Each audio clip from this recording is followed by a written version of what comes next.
Folks, Grant here from the Ethical Predator. At some point there's something... Hey folks, Grant here from the Ethical Predator. At some point there's something physically tangible that grabs your soul and brings you deeper, just a deeper connection to archery when it comes to getting that bow. The one that talks to you. There's just something about it that connects you to it. This was the bow that inspired me. This is a Browning Explorer 2.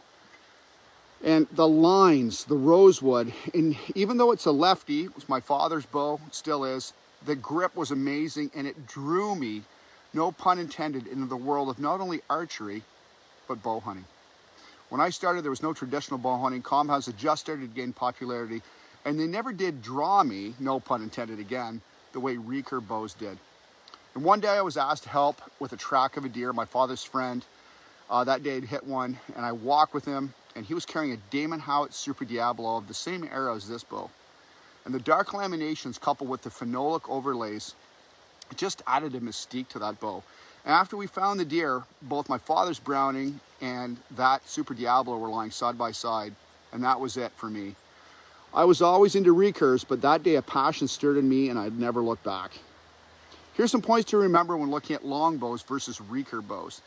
The big difference between a recurve and a longbow is really simple. The longbow's limbs are generally straight with little to no curve.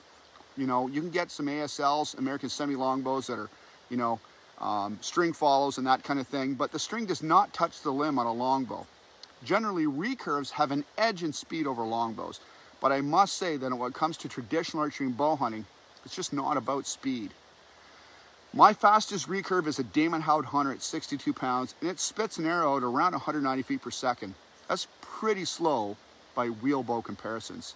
But then again, you're shooting a much quieter system than a compound bow.